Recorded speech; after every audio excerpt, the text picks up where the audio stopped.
la solution, une des plus importantes au monde, jette ta TV. Sac-moi ça au vidange. Jette ta télé. C'est une menteuse. C'est une menteuse. Et elle ne mérite pas l'attention que tu lui portes. Voilà. La télévision,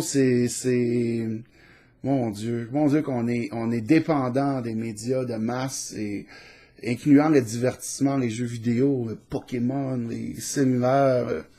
Wow, c'est fou comment ça nous brainwash, ça nous lave le cerveau complètement, ça nous met des idées complètement folles en tête, ça nous distrait, regarde par là pendant qu'il se passe telle autre chose.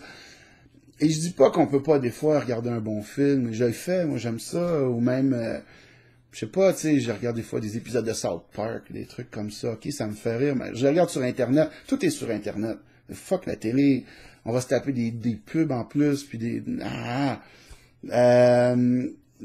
je peux pas assez vous conseiller de vous débarrasser de votre télévision. Si vous êtes pas sûr, je vais vous lancer un défi. Pendant 2 semaines, faites un jeûne de médias. Donc, ne regardez pas les nouvelles, ne lisez pas les journaux, ne regardez pas d'émissions à la télé. Si vraiment vous vous emmerdez, là, vous tournez en rond, vous savez plus quoi faire, je vous permets de regarder un film, mais faudrait pas que ça soit, idéalement, peut-être pas tous les jours, mais mettons maximum un film de 2 heures par jour, pas plus que ça. Puis peut-être pas des séries non plus comme Game of Thrones, puis où il y a plein de valeurs super négatives. En tout cas, mais juste un jeûne de médias, c'est pas compliqué, pendant 2 semaines. Et vous allez voir, moi je connais des gens j'ai lancé ce défi-là, qui l'ont essayé et qui ont dit qu'ils en revenaient pas, le changement que ça faisait. Un m'a dit carrément, il dit, après 1 semaine, je me suis rendu compte que je pensais. Et avant, je pensais pas. Quand il y avait un événement dans l'actualité, je me faisais dire comment penser. Et après 1 semaine, ou un peu plus qu'1 semaine, de jeûne de médias, j'entends quand même parler de l'actualité, parce que c'est dans l'air, c'est partout. Je veux dire, on le voit sur les écrans, partout où on se promène, on le voit sur on voit les journaux dans les magasins, bon, tout ça. Donc, il dit, je voyais les gros titres et mon analyse de ce que je voyais était complètement différente de ce que les médias me disaient avant. Et depuis, bon, le gars, il a une famille, il se sentait mal à l'aise de jeter sa télévision carrément, mais il la regarde vraiment presque plus. Puis pas loin de chez eux, il y a un petit bois, puis ce qu'il fait chaque jour, plutôt que de regarder les nouvelles, c'est d'aller se promener dans le bois. T'sais, fait que ça fait une énorme différence. Donc, je vous lance le défi, essayez. Puis peut-être qu'éventuellement, on va voir plein de télévisions le jour des vidanges sur le bord de la rue. Ça serait vraiment cool. Puis aussi, je veux dire, avec la télé numérique, maintenant, c'est facile. Vous avez juste à arrêter de la payer et ça fonctionnera plus. Donc, vous pourrez regarder des DVD ou des Blu-ray ou whatever, mais vous pourrez plus regarder la télé. Yay! Win! Ok. Aussi, je veux dire que à la télévision, il y a un effet, la télévision crée un effet d'hypnose très fort. Vous pouvez, je vais essayer de vous trouver un lien et mettre ça dans la description du vidéo. Vous pourrez rechercher plus d'informations là-dessus. Donc, il y a de plusieurs façons, là, les ondes qui sortent de cette affaire-là, avec les vieilles télés, ça hypnotisait le monde, ça les mettait en mode alpha tout de suite.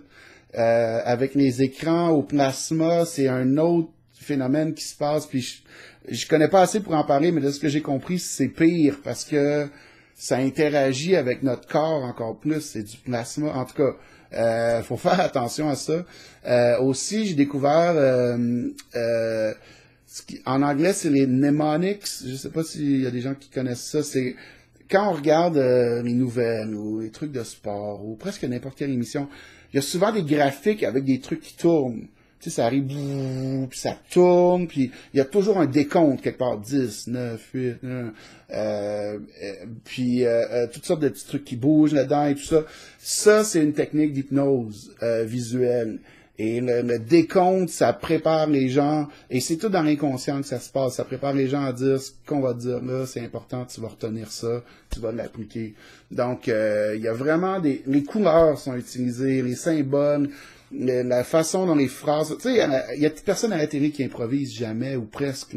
Quelqu'un qui lit les nouvelles, il ne connaît pas les nouvelles. Il lit un texte écrit sur son écran. Comme quelqu'un disait hier, j'ai vu dans une conférence, il disait « Obama est un président qui ne regarde jamais devant lui. » Parce que il disait quand il fait un discours, il regarde toujours un peu par là, un peu par là. Parce qu'il y a ces deux écrans vitrés là, avec son texte dessus, et il ne regarde jamais devant lui parce qu'il lit un texte qu'il n'a pas écrit.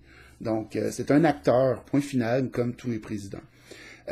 Donc, faut faire attention. La télévision, c'est un outil d'hypnose très fort. Donc, en plus de produire de la scrap, on nous hypnotise à prendre la scrap encore plus, à intégrer la scrap. Donc, c'est vraiment un outil très dangereux.